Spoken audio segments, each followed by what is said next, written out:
We want to welcome you today to the presentation Recognizing Signs and Indicators of Adult Abuse. I'm Tammy Caldwell with Christiansburg Parks and Recreation, Supervisor of Senior and Special Populations. Our presenters today are Deborah Bell, Community Outreach Coordinator with the Virginia Office of the Attorney General and Certified Crime Prevention Specialist, and Janet Brennan with the New River Valley Agency on Aging, local representative of the state Long-Term Care Ombudsman and Elder Abuse Specialist Program.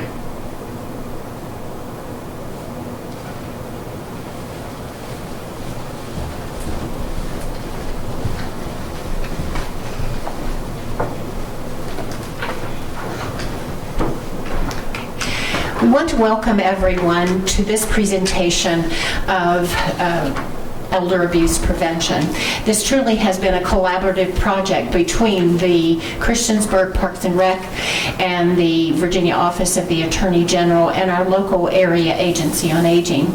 We are hoping that we will provide you some information that will help you recognize those signs and indicators of potential adult abuse. To help you understand, we want to give you a definition of what elder abuse is. We recognize that there is not a general or a universal definition of elder abuse. But from the Administration for Community Living, this definition really captures the true essence of that terminology. In general, elder abuse is a term referring to any knowing, intentional, or negligent act by a caregiver or any other person that causes harm or a serious risk of harm to a vulnerable adult. In the fiscal year 2019, according to the Virginia Department for Aging and Rehabilitative Services, under the Adult Protective Services Division, you'll see the number of actual reports that were received by either the local departments of social services or the hotline at the state level. In the state fiscal year 2019, 34,116 reports of adult abuse, neglect, and/or exploitation were received by local departments of social services. Those reports, as you will see in the demographics of the APS report subjects, those include older adults who are 60 years of age and older, and those who are 18 to 59 years of age and identified as adults with disabilities. Of those approximately 34,000 reports of adult abuse, 51% of those reports were actually substantiated. What that means is that they had enough information, enough evidence to show that the abuse, neglect, or exploitation actually occurred. If we look further at the demographics of the APS report subjects, you'll see that nearly 72% of the persons were 60 years of age and older. In the age group 18 to 59, 23% were in that age group. So as you can see, just by those two statistics, according to that annual report, the majority of the abuse reports are in that age group of 60 years of age and older.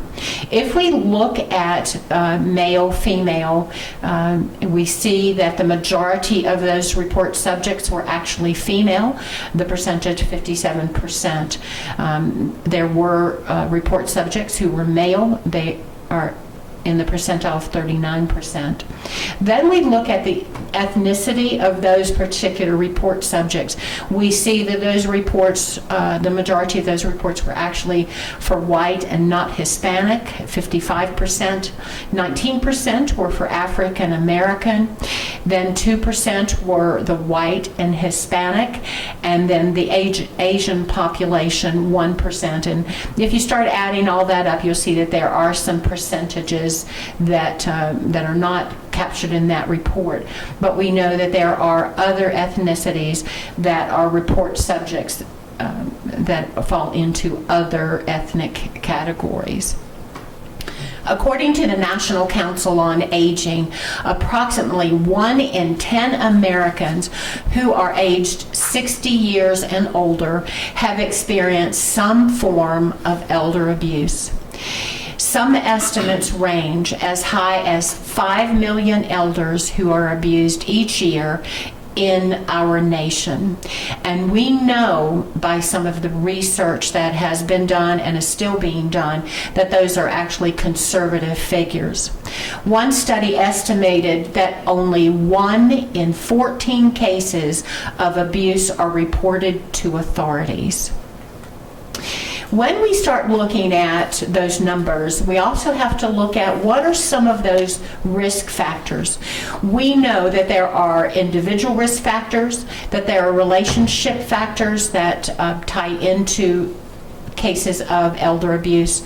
We know that there are some community considerations as well, and also within the sociocultural aspect and institutionalization. So if we take a closer look at each one of those, we can see some of those risk factors a little further. This information, we actually sourced it from the World Health Organization in reference to more generalized risk factors that makes an individual more at risk. So if we look at the category of for an individual, they'll be in poor physical health, or there might be some mental health issue with the particular individual. There may be some mental health disorders or some substance use or abuse disorder or concerns with the actual abuser. And as we've seen by the statistics, the gender of the victim really makes a difference. Typically the victim is a female. Often we see that they may often share a living situation with their abuser. So if we look at it, they've got that shared living situation, they've established a relationship, and often we see that this is a trusting relationship, that the victim trusts that abuser in some way, either for their care or the relationship or familial relationships. The abuser's dependency on the older adult tends to show through too with that relationship.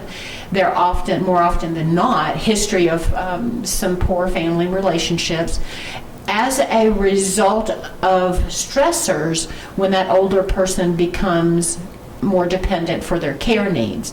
But we add a caution to that. Research does not show that caregiver stress is the cause of elder abuse. It just means that there are indicators that the stressors may be present.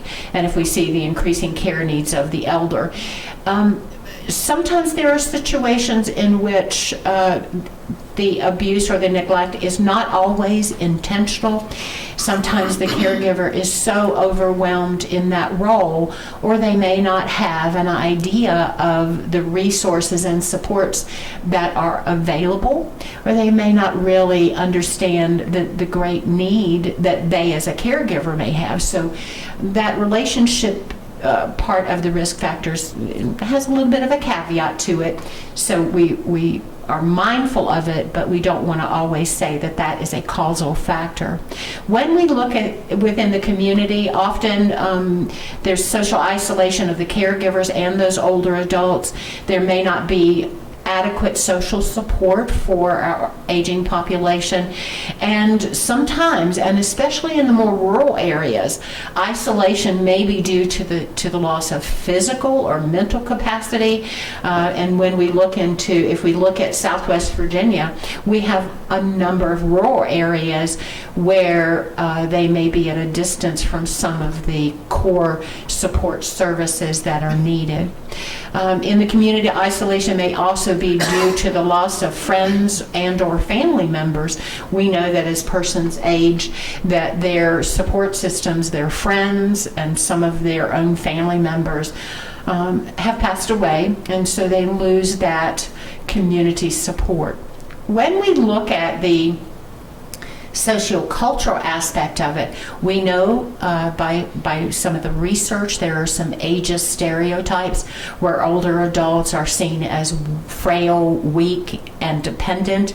And we often joke among ourselves that if you want to see a pretty strong, independent older adult, they don't fall into that stereotypical idea of what older adults are. We see some pretty resilient older adults. We see some strong-willed older adults who still deserve to be treated with dignity and respect. We know that there are times that there's an erosion of the connections and the bonds between the different generations within a family. We know that families are separated from each other, and we don't have the generations not always in the same home together. So we know that that's a big change that is a risk factor. We know that there are systems of inheritance and land rights that affect the distribution of wealth. And my apologies to those who are listening to this. I missed that one particular word.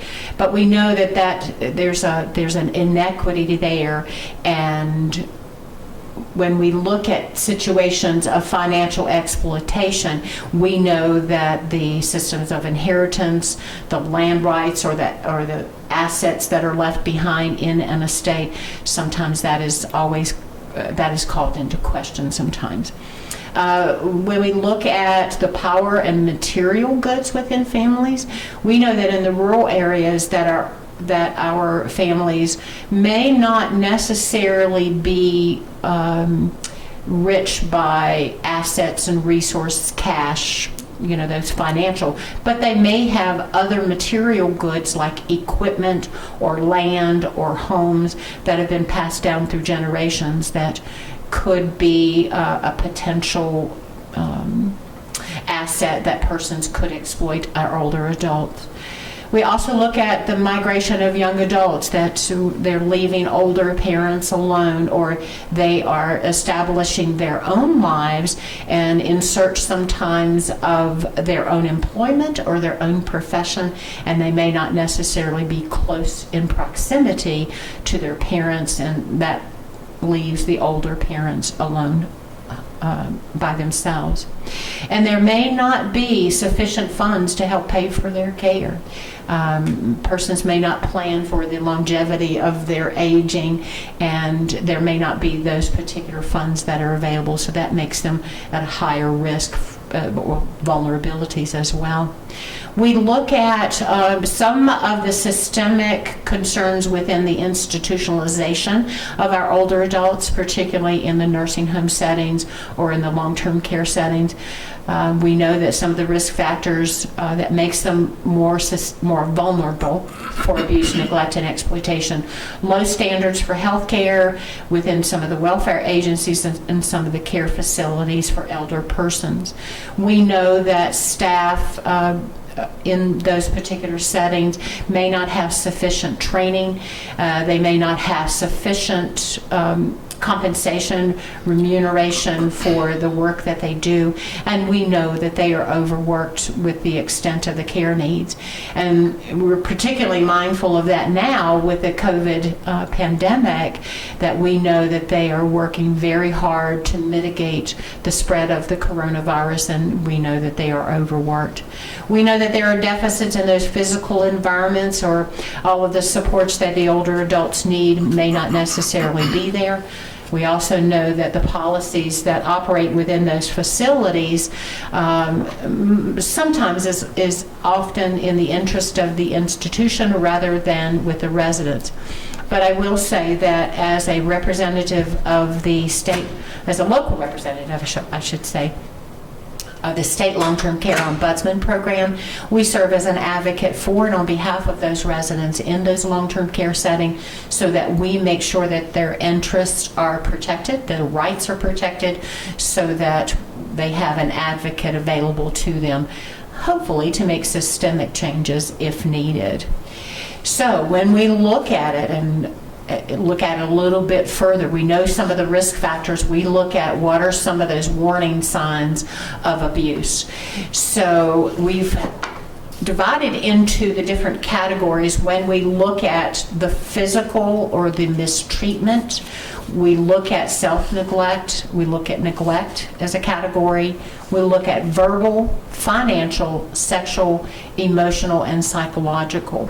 If you will see, there are some examples of each one of those categories, but please know that this list is not comprehensive, and it also doesn't mean that if you are seeing some of these possible indicators, it does not always mean that abuse is occurring, but it helps you look for some of those potential indicators so that you'll be more mindful of what interventions might be needed or to provide the supports to those older adults.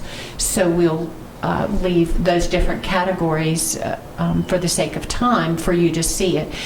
Let's pull out one that often we don't hear a lot about, and we'll highlight that. If we look at the emotional and psychological aspect of elder abuse, it could involve threatening, insulting, intimidation, humiliating, either by words or by gestures, failure to treat the elder as an adult or treat them with disrespect, talking about the elder in their presence as if they weren't even there. And one of the things that is most concerning is about the imposed isolation. And what we see is some of the things that could occur as a result of that. We might see depression, we might see that they're tearful, we'll see them with lower self-esteem, we will see that they might be withdrawn, or you might just see them behaving differently. And especially now, we're mindful of some of the emotional impact of our long-term care residents. They're socially isolated from friends and family. That doesn't necessarily mean that abuse is actually occurring, but those are things that we still are mindful of when we're considering the other categories as well. When we look at the risk factors, we look at some of the indicators, and so we always ask the questions, so what now? What do? We can intervene when we see these situations, but one of the most critical factors and one of the most effective factors when we're addressing elder abuse, we want to look at proactive steps. We want to look at proactive things that we can do as individuals, proactive things that we can do as a community, as a region, as a commonwealth, and as a nation, and we include in that as the entire world can. So if we look at some of the preventive measures, interventions that we know that have been implemented that actually can prevent abuse, when we look at it, we create public and professional awareness campaigns, which is part of what we're doing now to reach a broader group, a broader entities, trying to do more outreach so that we create that public awareness. We want to be able to screen potential victims and abusers.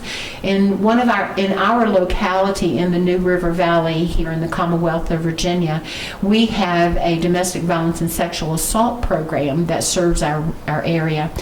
And when you call into either their hotline or their administrative office, they always answer the phone by identifying the agency, but they ask the question, are you safe?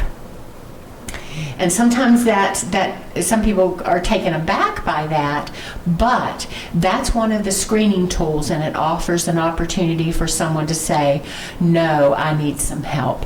So we also look at screening with medical professionals. That's a really good way to prevent it, or at least to intervene. When we also look at education through school-based intergenerational programs, when we educate our younger population about what to look for, but also the importance of their involvement in the lives of older adults. We know that caregiver support interventions, which include stress management and respite care, is critical. Residential care policies that will identify, that will clearly define and improve the standards of care, and also, this is so critical, caregiving training on dementia and the care practices for persons who are living with dementia, Alzheimer's, or any of those related disorders. Efforts to respond to and prevent further abuse includes interventions such as mandated reporting of abuse to authorities. The Commonwealth of Virginia has a list of mandated reporters that are required to make those reports either to the hotline, to their supervisors, employers, and to the Adult Protective Services, either in the locality or at the state level. Self-help groups are helpful as well. Safe houses and emergency shelters. The unfortunate thing, if we have safe houses and emergency shelters for older adults, most often they would have to be able to provide care for themselves. And we know that within the system, especially within domestic violence and sexual assault, that has been a critical need when someone may not be able to care for themselves, but programs have been able to do some very creative things to still provide those services and supports. Psychological programs for abusers are critical. We know that there are programs that operate in our localities and in the localities throughout the Commonwealth of Virginia and through our nation. There are programs for the abusers to address those behaviors and hopefully enhance or improve those their actions, their behaviors, or their coping strategies. Helplines that will provide information, resources, and referrals. We're going to be giving you some of those today. Certainly it's not an exhaustive list, but it will be a good general list that you could refer to. Caregiver support interventions are exceptionally critical as well. Multiple sectors and interdisciplinary collaborations like the one that we are doing today, and when we're looking at a coordinated response to those incidents of elder abuse, neglect, and exploitation, we know that collaboration can contribute to reducing elder abuse, including in the welfare sector, in the educational sector, and also in the healthcare sector. So when we bring those sectors together in a multidisciplinary approach, we see by the outcome that it really is a stronger way to address elder abuse. In the next portion of our presentation, I want to turn it over to Ms. Deborah Bell with the Virginia Office of the Attorney General, and she will discuss the scams and some other things that tie into elder abuse. Ms. Deborah. Well, thank you, Janet, for that wonderful introduction and perfect segue into the next portion of our conversation. As victims can experience oftentimes trauma as a result of scam attempts through intimidation, humiliation, and isolation, which you just spoke of momentarily ago. These are certainly factors of a scam incident. So today we're going to talk about or review some of the most common scams that are out there. And while we're all familiar with scams in general, it's certainly impossible to discuss every single one that's out there. There are, however, underlying themes to these scams, and they want to retrieve your personal information and ultimately collect your money. So there's often a sense of urgency, and they play on folks' emotions. So this is, again, as I repeat, common themes of all scam attempts. The most common ones we see are charities, door-to-door scams, fake check scams, foreclosure rescue scams, government imposter scams, grandparent and or relative scams, IRS scams, lottery and sweepstakes scams, phishing scams, telephone scams, and wire transfer scams. So for today's purposes, that's a general review of most common scams, but we'd like to take it a step further. We would like to talk about the most common scams that we are seeing specific to COVID-19. So, in essence, in our society today, we have a heightened sense of emotions, or in other words, we have a heightened emotional state. Our sense of security is fluid, and our economy has certainly suffered. We have the ability to be largely connected, yet we experience loneliness at devastating levels. Because of these situations, there are people who unfortunately capitalize from these occurrences and prey on our weaknesses. Let's begin by talking about social media scams. These can take the form of impersonation, online dating, or romance scams, which ultimately rush you in to start a friendship or a romance. Quizzes or polls. Phishing scams. This is a disguise as a trustworthy entity in electronic communication in attempts to obtain sensitive or personal information. And then there's also sweepstakes or lottery scams. In essence, we are all at home today. The best place for a scam artist to attempt to find his or her victims will be where the victims are. Since we're at home, the scammers will seek the easiest place to find victims, and that is in our homes, and the portal, of course, is social media. In essence, these are all money-making scams. The way to defend yourself is to review your own social media profile and watch and review how your privacy settings are set. Do not share personal information, and please limit what you share. Always, in essence, trust your gut. If something feels off, we ask that you do your research on your terms, but do not panic. If you ultimately sense a red flag, or if you sense panic, let that be a red flag to do some research and don't act immediately. Next, we will talk about contact tracing scams. Specific to the Commonwealth of Virginia, this will be a scam that is used typically not by the Virginia Department of Health, but they want to impersonate the Virginia Department of Health. The Department of Health in Virginia, if they attempt to do contact tracing, will not ask for payment. They will not ask for your banking information. They will not ask for your social security information. They will not ask for your immigration status. And they will not send you email links that say, click here. However, what will happen if you test positive for COVID-19 and the Department of Health needs to become involved, what will happen is contact will be made by phone.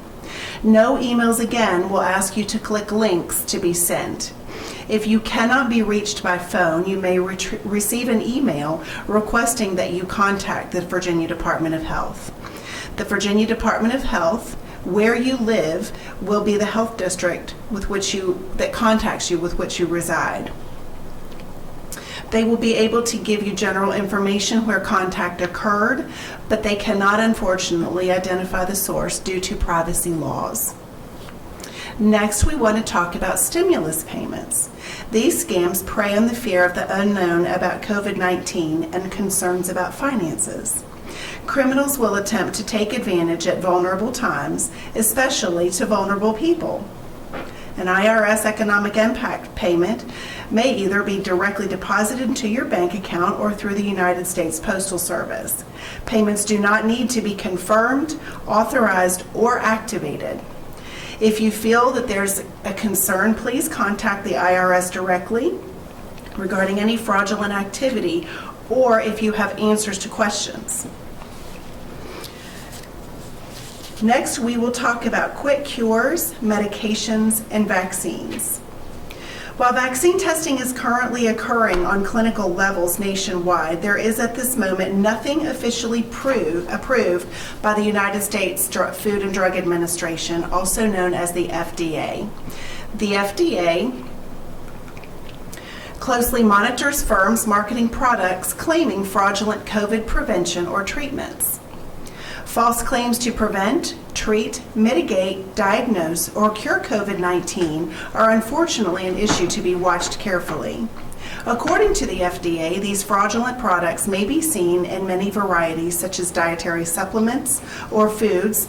As an example would be teas, essential oils, tinctures, or even colloidal silver, as well as individual products claiming to be tests, drugs, medical devices, or vaccines.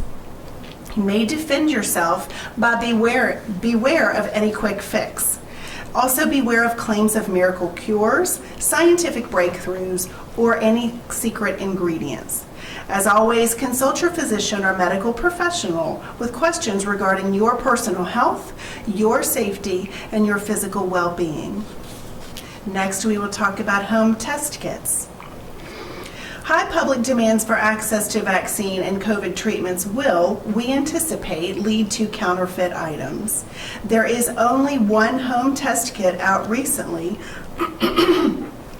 which has been approved by the FDA for folks aged 14 years and older who are suspected to be positive for COVID-19. This is very recent in development. This must be authorized by a physician, and it absolutely must come with a prescription. Results are within 30 minutes and will be obtained at your home. You can always defend yourself again by consulting your physician or healthcare provider, and do not ever purchase from anyone selling on the internet, door-to-door, telephone, etc. Always, again, trust your healthcare provider. Next, we will talk about work from home scams. We've often heard folks say, do you want to be your own boss? Do you want to earn thousands of dollars per month from home? We've identified some common work from home scams. They include internet business, where no experience is necessary, but experts rush to coach, but the company ultimately claims not to succeed unless you provide payment for extra services. There is pressure to pay startup fees, but ultimately these do not succeed.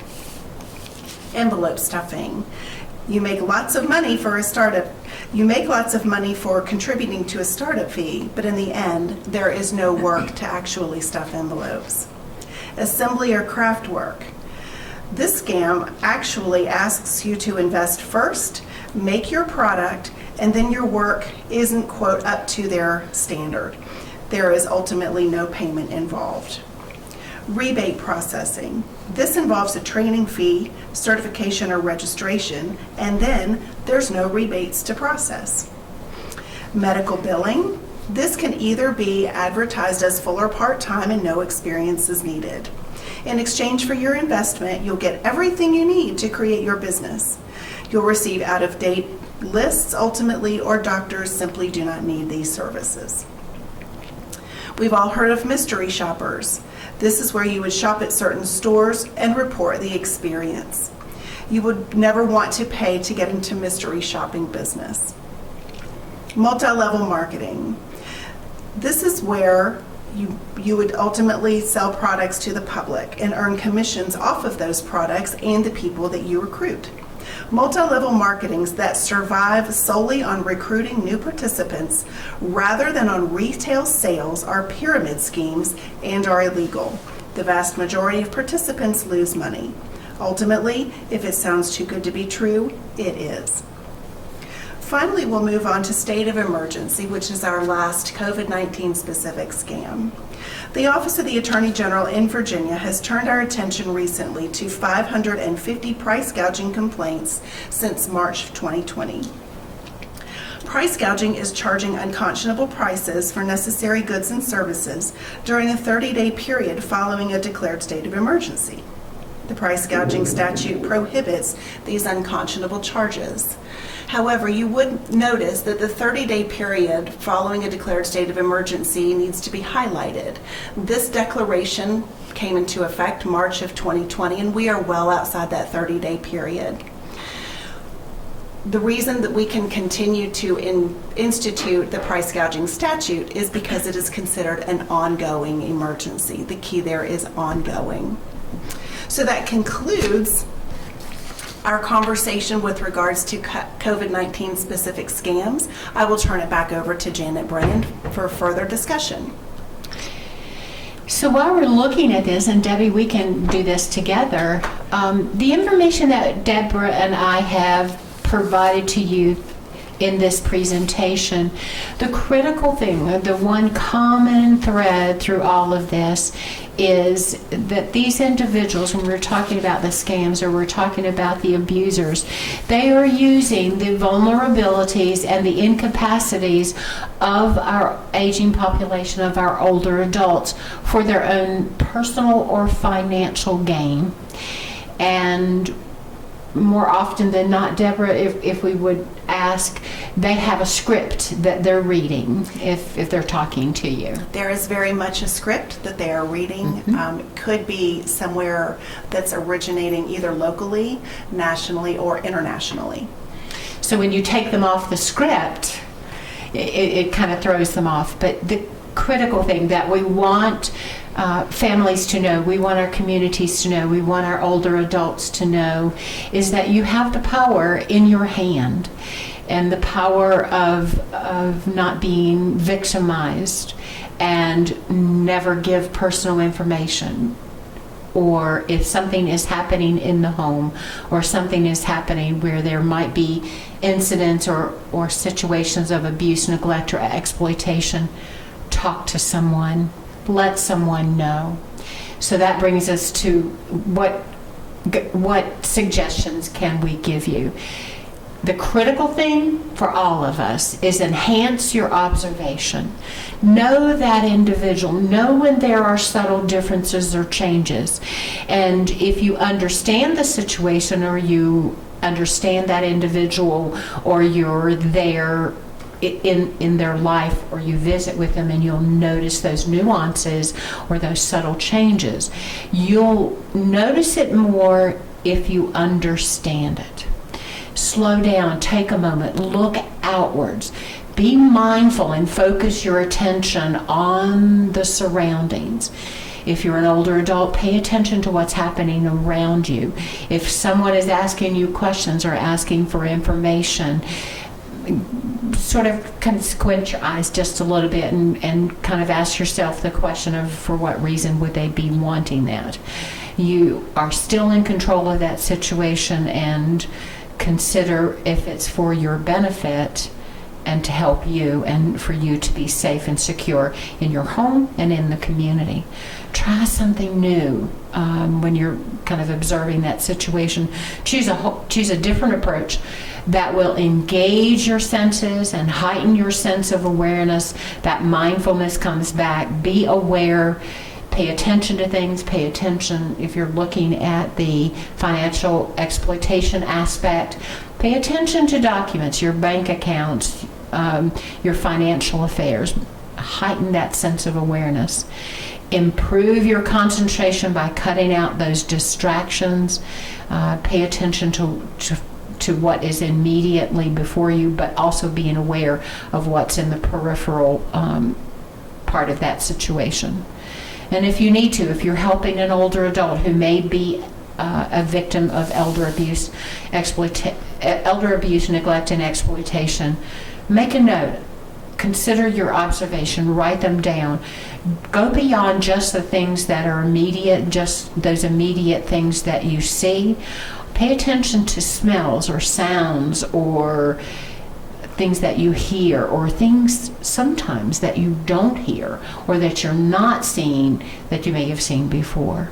And here's the question, the question that everyone should ask, and I jokingly tell persons that I can get to be pretty firm sometimes and dig my heels in. Stay inquisitive. Ask questions. Question and analyze your observations, but more importantly, you want to be sure that you share your observations with persons who might be able to intervene in those situations, or someone who might be able to consult with you in reference to what you're seeing. Also consult with you about what supports are available to you.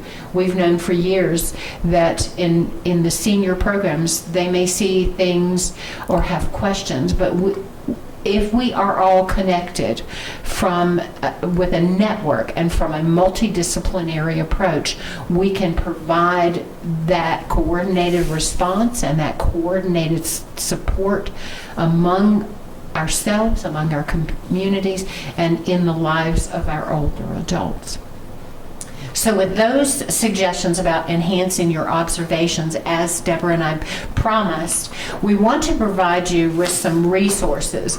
And inevitably, when we're doing this presentation face-to-face with persons, and we ask the questions, well, who are you going to call? Inevitably, those of us who grew up with Ghostbusters, they're going to tell us to call Ghostbusters. But what Deborah and I want to do, we want to give you some more general resources that you can turn to and that you can utilize the support services when you suspect or you believe a situation or an incident of abuse, neglect, or exploitation has occurred either with our aging population or in the lives of adults with disabilities. The 24-hour Virginia Department of Social Services Adult Abuse Hotline, they have someone available all the time. And if a report is made at the state level, that report will be forwarded down to the local departments of social services to be investigated by the Adult Protective Services Unit representatives within that local department. As Deborah had mentioned earlier, the Virginia Department of Health, they do have an entity within their department to do audits or to look at complaints or concerns. If persons have a complaint in reference to abuse or neglect within long-term care settings, the nursing facilities, they have the Office of Licensure and Certification that you can actually make those reports to as well. So that's a really good resource to turn to. And I'll let Deborah have the remaining part of it, because I know that I'm not going to completely, Deborah, be able to give all the wonderful services and supports that the Virginia Office of the Attorney General provides. So.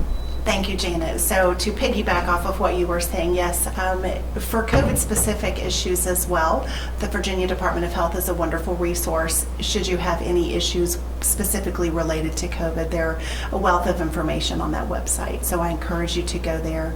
Also, you may contact our office at the Virginia Office of the Attorney General at 804-786-2071. And should you need to file a complaint, there's certainly online complaint forms, and you can simply Google search our office, and you would Google search Virginia Office of the Attorney General. On a nationwide level, we encourage you to seek resources from the Internal Revenue Service, and you can see their website listed there. The AARP Fraud Watch Network certainly will keep you up to date on the latest frauds and scams that are available for you to research. The Centers for Disease Control, also known as the CDC, is another resource for you to go to on the national level for any information with regards to any type of specific, COVID-specific or other illnesses that you may experience, such as seasonal flu. The local area agency on aging is certainly not the least resource, but the Elder Care Locator is a wonderful website for you to go to as well. This presentation certainly couldn't be brought to you today without the help of partnerships. We are certainly thrilled to be together. As you were introduced to Tammy Caldwell, the Supervisor of Senior and Special Populations, we would like to highlight the Christiansburg Parks and Recreation Department. Thank you, Tammy, for helping us arrange this wonderful conversation. Also myself and Janet Brennan, the long-term care ombudsman, elder abuse prevention specialist with the New River Valley Area Agency on Aging. These collaborative partnerships could not be possible ultimately without collaboration, and we are all part of the Elder Justice Task Force of the New River Valley, and we are very grateful to be able to work together collaboratively. Thank you so much for joining us today. We hope you have enjoyed this discussion.